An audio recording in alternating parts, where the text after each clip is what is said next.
Great to see you all getting back with us here. We're going to continue our session this morning looking at the European dimension. A lot has been done in terms of research at the European level to understand the nature of the problem, if you will, and opportunities for addressing it. The European Union, of course, has funded significant research in this area and continues to do so. We've already heard from the Chief of Staff of one of the commissioners who is dealing with this issue. We're now going to get into a bit more detail on what the European Commission has, on the state of understanding within the European Commission. We're going to hear a presentation of the European Commission's Munitions-In-The-Sea report, and that's going to be presented by two people. Thierry Segers, a policy officer in the Sea Basin Strategies section of the Maritime Regional Cooperation and Maritime Security Unit at DG MARE, or MARE, or MARE, however you happen to say it, and Fabrizio Costantino. He's a senior consultant at ICF International. A warm welcome to them. Good morning, everyone. Thank you very much for this introduction, and thank you for attending this panel. Before starting, I would like to thank the organizing partners of the Munition Clearance Week for inviting us to briefly present the project funded by the European Maritime Fishery Fund, as well as the preliminary results of the unexploded ordnance study that started in January 2021 and that will be finalized by the end of this year. Before presenting the projects and the study, I the importance of this subject for the European Union. The Commission agrees that the issue of dumped munition on the seafloor in European sea basins is a large-scale problem that merits appropriate attention. Those munitions do not only pose a threat to the marine environment, they threaten the safety of fishermen and all the mariners in general. But furthermore, those munitions represent also a security threat by preventing the construction of new infrastructure and hindering the development of the sustainable blue economy. There is a recognition that there is a large quantity of chemical and explosive munition dumped at sea, as well as associated with shipwrecks in the North and Baltic Sea. The location, the quantity, and identity of such munition were often poorly documented, and a lot of information remains therefore unknown. Furthermore, the location is not fixed. Disappearance by silting, movement of such munition, as well as spread of contaminants, can be caused by natural processes such as current or human activities. As a result of increasing use of the seafloor for economic purpose, like offshore wind farms, sea cables, pipelines, fisheries, trawling operations, the risk of encountering sea-dumped munition is therefore increasing. At European level, this issue is, among others, considered under the European Maritime Security Strategy. In the revised version of the European Maritime Security Strategy Action Plan from 2018, member states have agreed to conduct specific activities in the different sea basins to optimize the disposal and elimination of sea-dumped chemical munitions and unexploded ordnance. Under the European Maritime Fishery Funds, the Commission has supported the launch of 2 European research and development projects addressing this important subject. As part of the European Maritime Fishery Funds 2018 Blue Economic Call, 2 projects were launched in 2019 to address the elimination of sea-dumped chemical munition and unexploded ordnance, namely BASTA and Explotect. BASTA creates new detection tools and methods using a multi-sensor approach combined with artificial intelligence for data acquisition techniques. Explotect is developing an innovative approach to detect dissolved explosive compounds and chemical warfare agents in seawater. Both projects are scheduled to end by the end of 2022. In February 2019, the Commission organized a colloquium on the challenges of unexploded munition in the sea to enable a clearer understanding of the challenges at stake.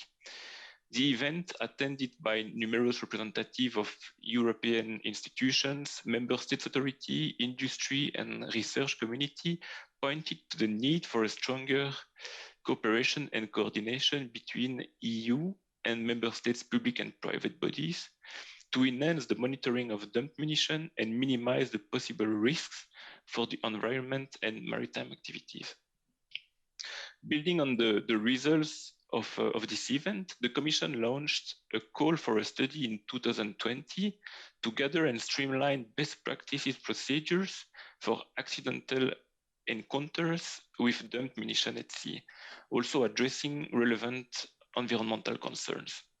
More specifically, the objectives are to enhance cooperation between member states' authority, private bodies, and regional organizations in dealing with accidental recovery or any encounter with unexploded ordnance and chemical munition dumped at sea by developing relating guidance.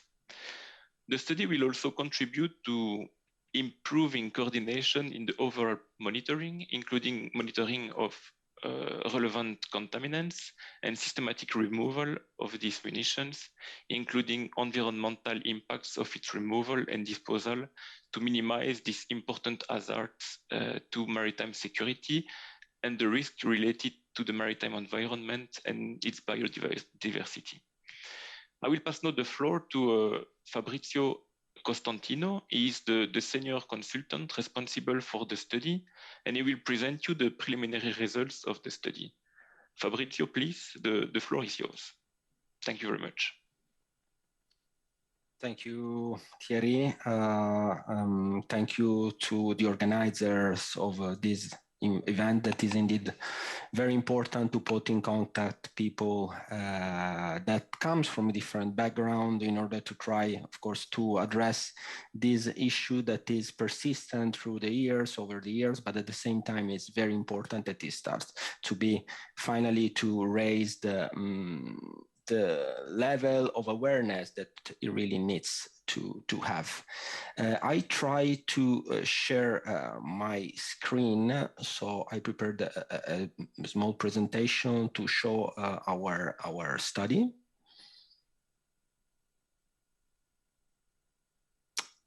I'm not sure I can do it. Can I have some help?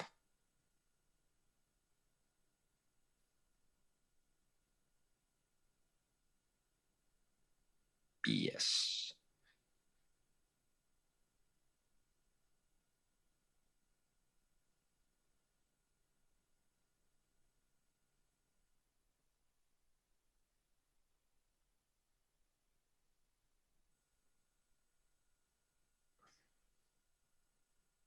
Okay, thank you very much again. Well, again, to the organizer of these events, as well as the European Commission that funded this study, as well as on behalf of ICF.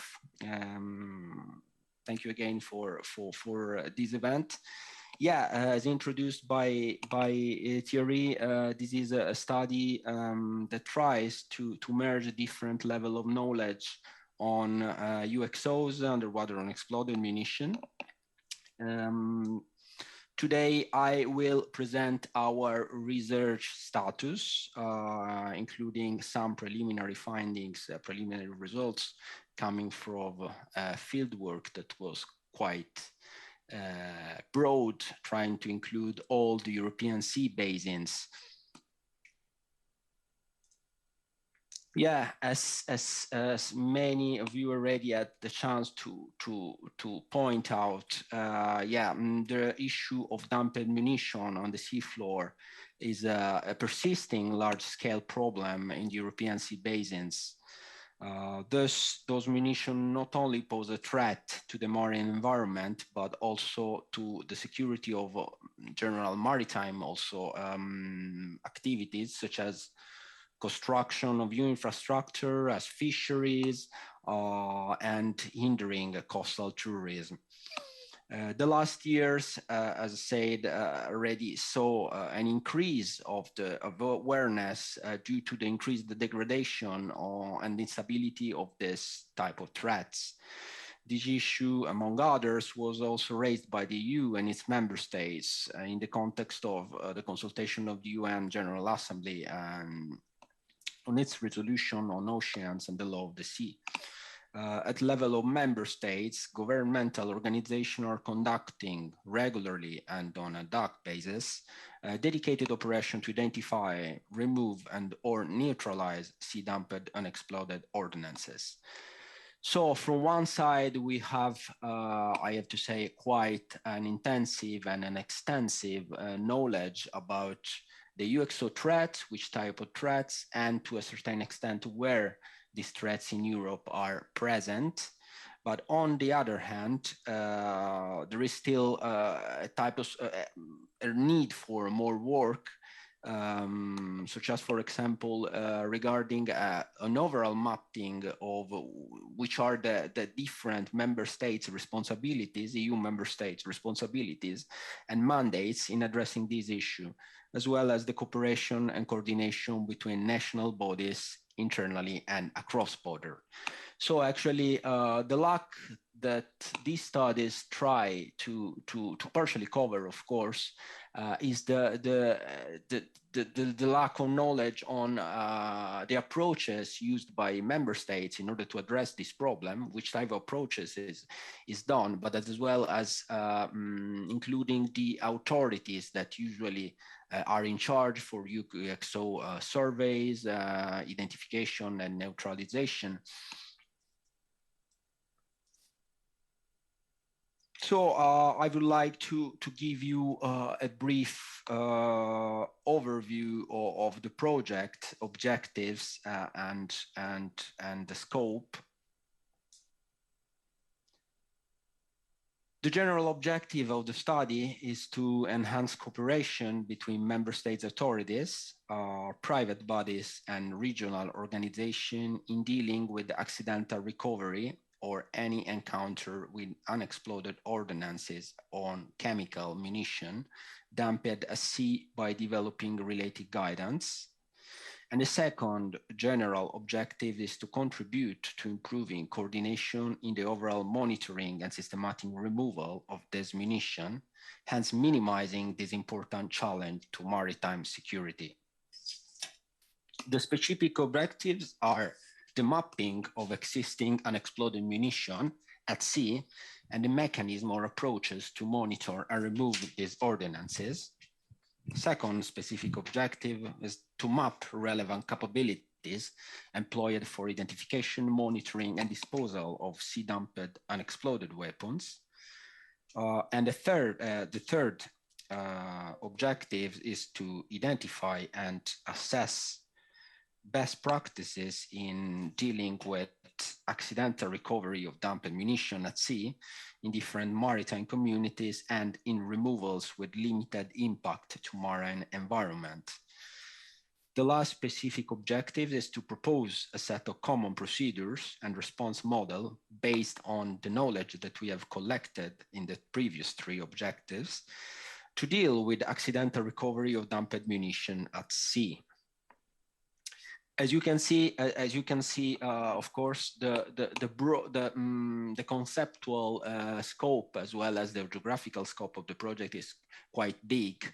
So today I will not go into detail for each country involved, but I will try to provide you an overall picture of the situation as well as some high-level findings based rather on country level at sea basin level in Europe.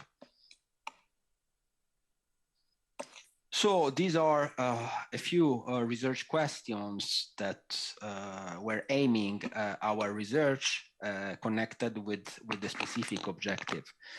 So we try to merge one level of knowledge that is the one that is already existing. So basically collecting data on information collected by member states on UXO in their sea basin.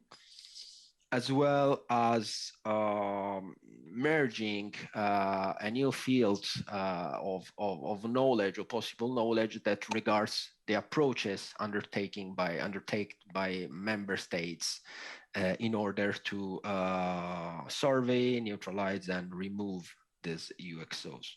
So the range of question, of course, is kind of broad, and it could differ according to the type of objective. So we have, of course, the classical question on which type of ordinance is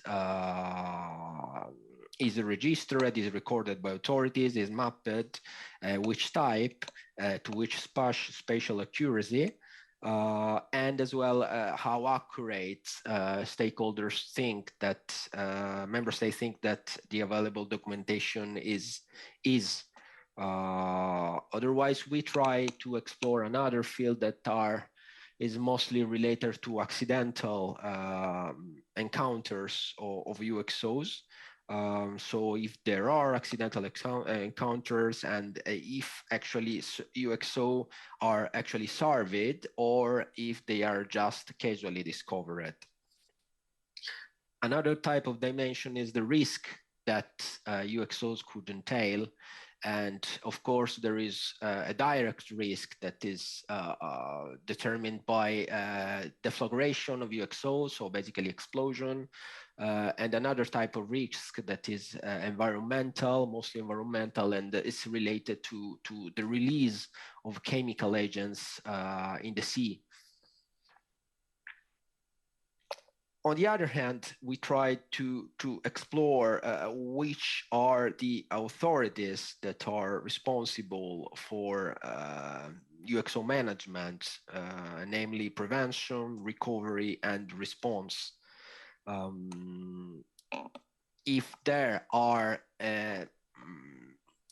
guidelines at member state level, or plans or response models that are in place in order to try to extract the best practice and then provide, a kind of Euro level guidance on based on best practices on how to recover UXOs. So these include, of course, informal process due to practicing exactly, and more formal process protocols in order to declare, recover, neutralize, decontaminate.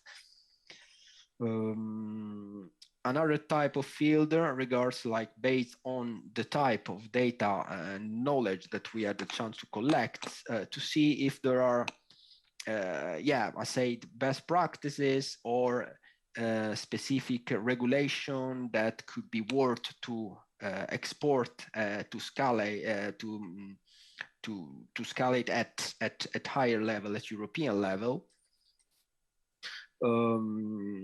If there are also type of restriction due to the presence of UXOs in a certain basin towards the final users of the seabed, so navigators, fishers, and this type of stakeholders, and how the identification, monitoring, and remediation of ecosystem is affected by these substances, the substances released by chemicals, if there are some potential implication of EU national health or environmental law. Finally, the final goal is to provide a model for common procedures, and of course, it would be also interesting to see if there are bilateral cross-country procedures, either formal or informal, in place for identifying, assessing, managing, and or mitigating the risk of UXOs. Again, if these procedures are already scalable at an EU level, and to understand which is the margin that we have to make this a European good practice. So I also included some visuals in order to, avoid to bore you too much with a lot of details. So I hope this would be efficient and effective. So actually, this study geographically covers basically 8 member states in each European Sea basin that have been consulted. We enlarged the scope to 12 maritime member states for a desk research. And then we enlarged again the scope to 23 member states that will be consulted through a survey. So we have the 3 layers of knowledge, one that is more in depth regarding 8 member states, trying to cover, of course, all the level of the sea basin. So basically the Atlantic, the North Sea, the Mediterranean Sea, the Baltic Sea, and the Black Sea. And then enlarging the scope to see if there is consistent findings through the member states, there are differences, and try to a certain level compare the different approaches. But we are also investigating private authorities, so namely the final users of the sea basin, to see how this issue of underwater unexploded munition impacts on their daily activities. So we included transport organization, fisheries, transport tourism, and representative of the so-called maritime communities. Likewise, we tried to collect data from public authorities, either at international, European, and national level. So basically starting from the European perspective, so consulting EU institutions and agencies such as DG MARE, DG Environment, Frontex, JRC, EASME, EMSA, EULISA, as well as, of course, at the national level authorities. So basically the Navy and the Ministry of Defense, so the Army, environmental authorities, transport authorities, and so forth. Of course, particularly important are the intergovernmental organization and convention, including, for example, HELCOM or the London Convention and this type of authorities. I think I've already tried to explain which type of areas and specialism we are investigating in this study. This included, of course, the disposal of explosive or mine countermeasures, let's call it management of UXOs. So basically the activities of identification, survey identification, disposal and removal.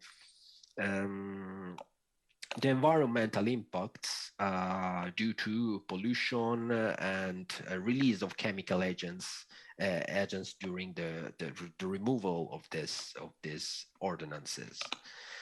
Finally, we of course tried to explore all the legislation available on the fields. About the method, again, I tried to include some visual. We have mainly 5 tasks. The first one was already, a mobilization task where we developed the methodology and the data collection strategy. We mapped it which type of stakeholders would be interested for would be interesting for the objective of the study, as well as designing the instruments to collect the data. We will see a bit in a few slides which type of instruments we used to collect data, but I already can anticipate we used a mixed method, including interviews, both like computer assisted or telephone interviews. We will administer a survey and we will carry out workshops with experts in order to merge different type of data and in order to make this consistent. Yeah, on task 2, we mapped existing unexploded munition at sea, basically asking to member states as well as international convention about their data on munitions. But at the same time, we wanted to explore the approaches that are used at member state level to monitor and remove these UXOs. On task 3, we tried, while the task before was focused on the existing munition, task 3 is more focused on the capabilities employed at member states level for the identification, monitoring, and disposal of sea-dumped munition. So yeah, these include us both interviews and survey to better understand which are the type of issues and the type of procedures, and if member states have different procedures or strategies to identify, monitor, and disposing this type of UXOs. But for example, in this case, I can already anticipate that due to technological limitation, that is a limited range of methods that are available and efficient and effective on this field, countries tend to use similar methods for UXO survey and disposal. Finally, task 4 was about identifying and assess best practices. This is, of course, ongoing, and it depends on the type of data we are completing. We are still collecting and will be completing. And finally, yeah, we'll try to propose a set of common procedures and response models in dealing with recovery of dumped munition at sea. So going more in the detail, the objective of the task 1 is to set a data collection plan and protocols and carry out data mapping. Is a more, mobilization task. So I think we will not need much time to focus on this. But yeah, the core task is to draft the methodology, to draft the data collection instruments, and to draft the stakeholder engagement strategy, basically which stakeholders we would really need, which stakeholders are available to the scope of our research, and how to potentially address some data limitation that could be linked to partial response or no response from that type of stakeholders of general unavailability. The second part is related to the mapping of munition. I already tried to provide from time to time some visuals in order to show, I think many of you already know this distribution, and probably also the type of maps will be included. But yeah, it's worth to show also this, because yeah, we try to a certain extent to map existing and exploded munition at sea. We already know that in certain sea basins such as the Baltic, the knowledge is quite in depth. On other sea basins such as the Mediterranean or even more the Black Sea, there is not much knowledge. So we tried also to focus on these sea basins. For example, we had a few very interesting interviews with military official and governmental official of Bulgaria on the situation on the Black Sea. So trying to add some new data on the data that is already existing. As you probably know, it's not very easy to access this type of data, because some data could be confidential, or we have a certain level of confidentiality of information that sometimes are military, and this type of problems that of course could also this map could also depict. And we have designed a database gathering all this type of data. again, I think we have been clear enough on task 3, task 4, and task 5. I want to provide you some information on the study status. Actually, yeah, this shows also the type of information, the type of strategies we are using to collect this data. So we have a first level of data collection that is related to desk research. So actually, we tried to find, gather, and analyze factual information already available from key sources, both at international and, of course, the body of knowledge at international level is wide broader, rather the one of member states national level. Nonetheless, we found also information at national level. Of course, some countries provided more information even in their national language. Other countries provided information also in English. So yeah, we try to gather also member states' perspective at the desk research level. But of course, the member state perspective is more has been explored more in depth during the interviews. That are still ongoing. We sent around 80 invitation to authorities through Europe. Again, we try to widen the scope of the analysis to maritime communities to the 23 member states, while interviews and desk research were focused on a lesser number of states. And again, we'll try to cross reference the type and the level of knowledge during the workshop, because yeah, from one hand, it's important to collect information from the authorities that deal with the problem, but at the same time, it would be it's important to have information from the final users of the seabed.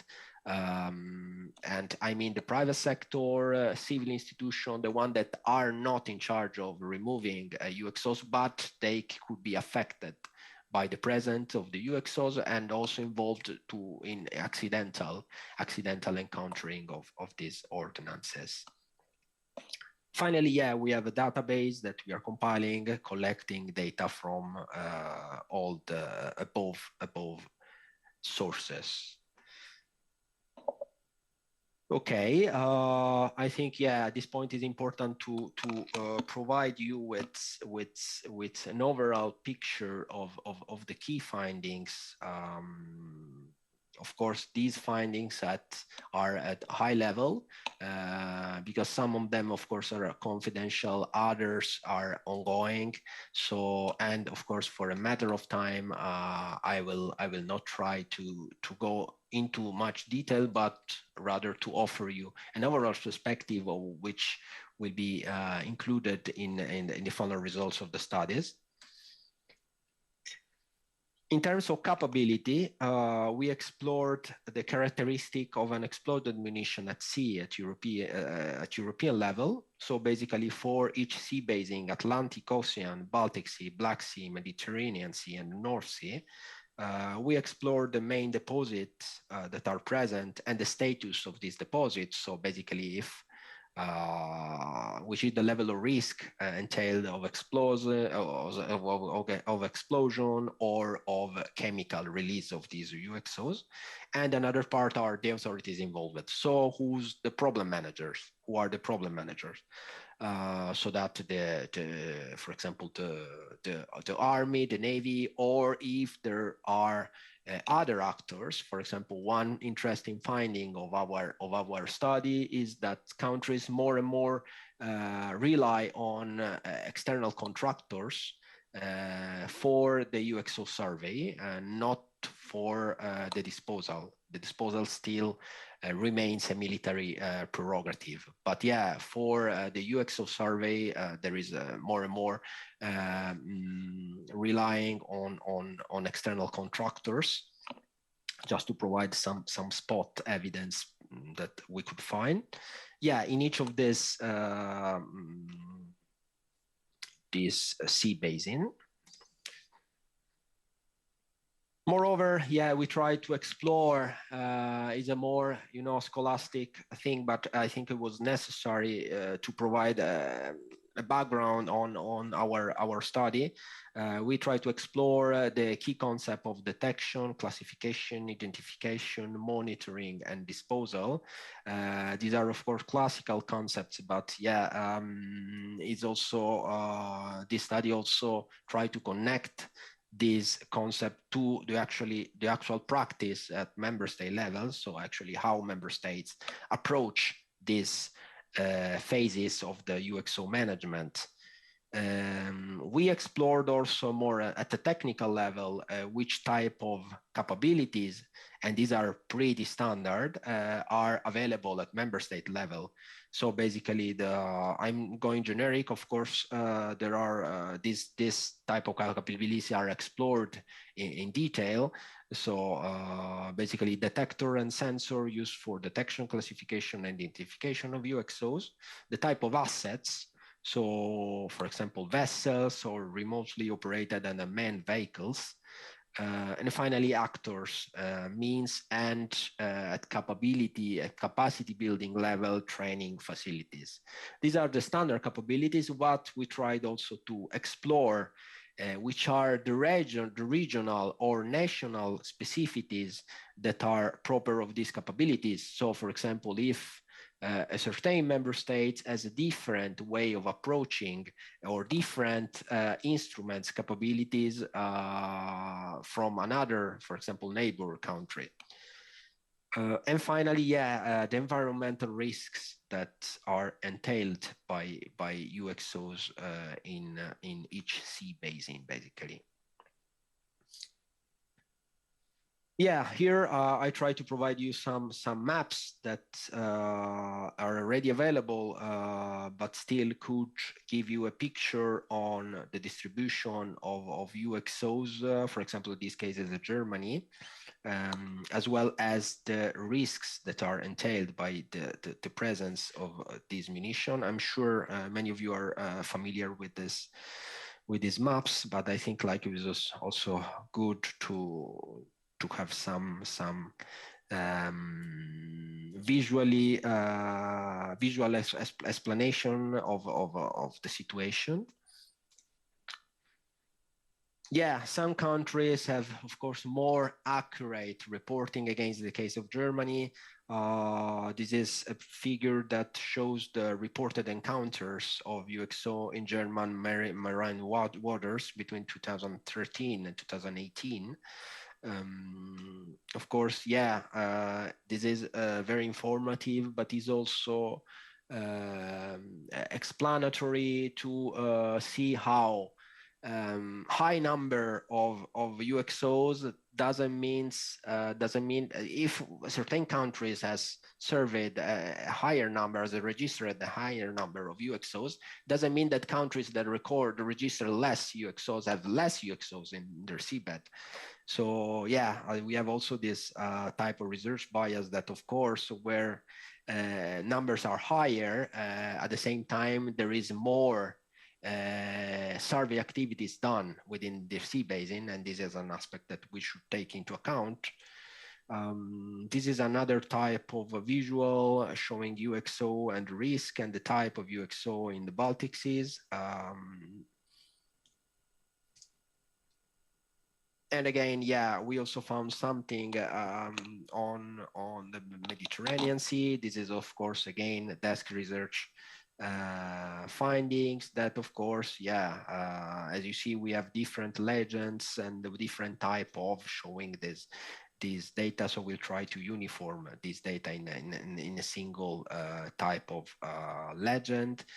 But again, yeah, these are the data at the maps that some of the maps that we will be included, that we will be analyzing.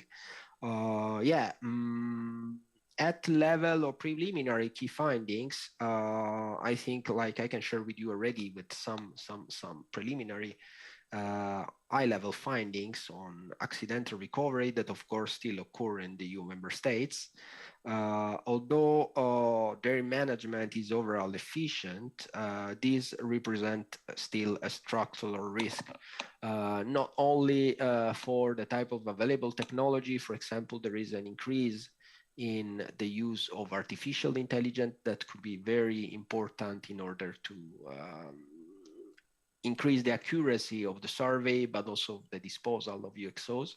But at the same time, this is still a work in progress.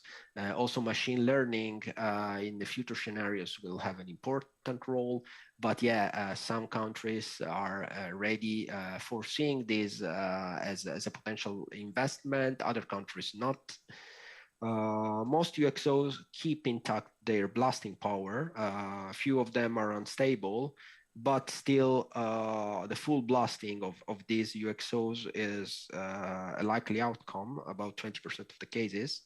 The main risk remains the presence of undetected additional UXOs in the near areas of the neutralized ones.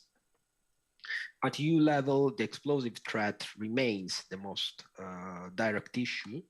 And the primary impact of UXO neutralization also relate to the explosion.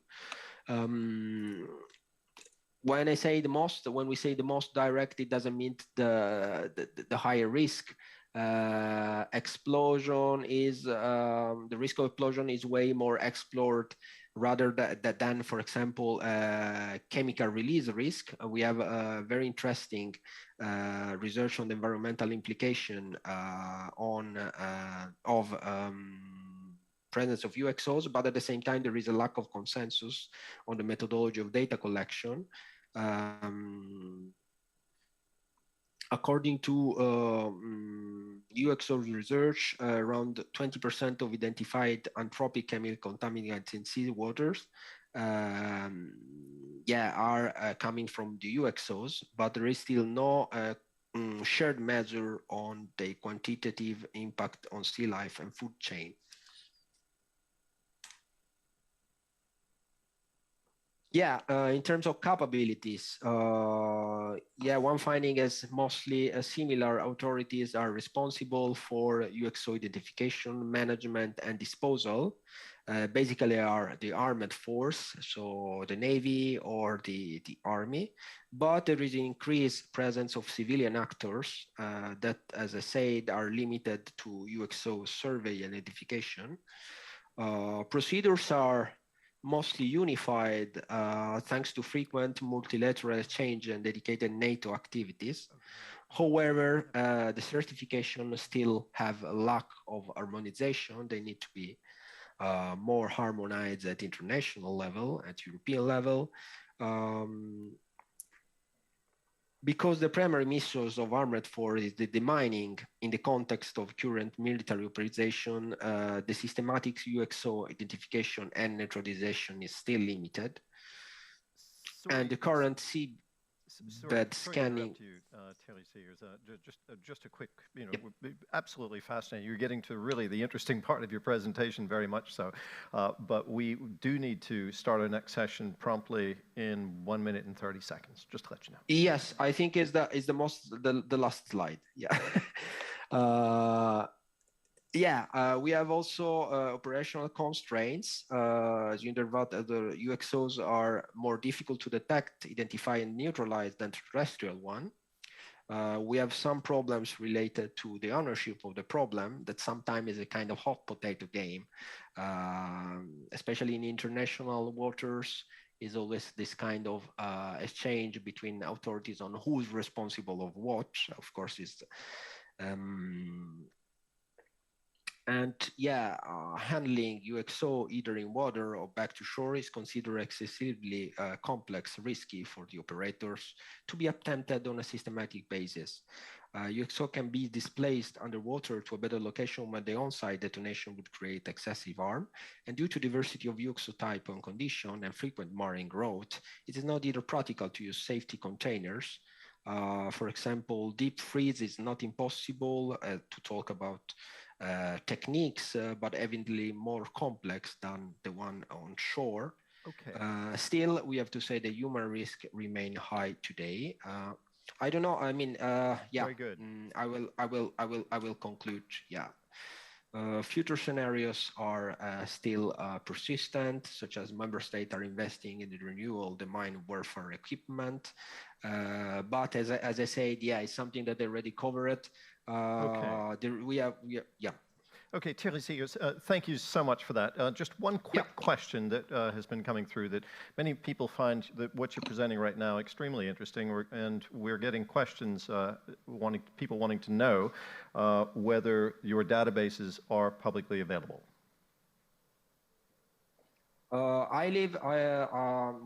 handing the database to the Commission, so I will leave the word to Thierry. For this, I leave the floor to Thierry. Okay. Yes, thank you very much. So this is indeed the intention to make them public. So, okay, right. So Fabrizio, Costantino, I believe I got the names mixed up there. My apologies, Fabrizio and Thierry. Thank you very much to both of you, because this is really interesting towards the end. I'm feeling it's going to inspire some of the discussions that are about to follow. But we are slightly moving past our time. A warm round of applause for the presentations on the European Commission report. Thank you very much, Thierry Segers and Fabrizio Costantino.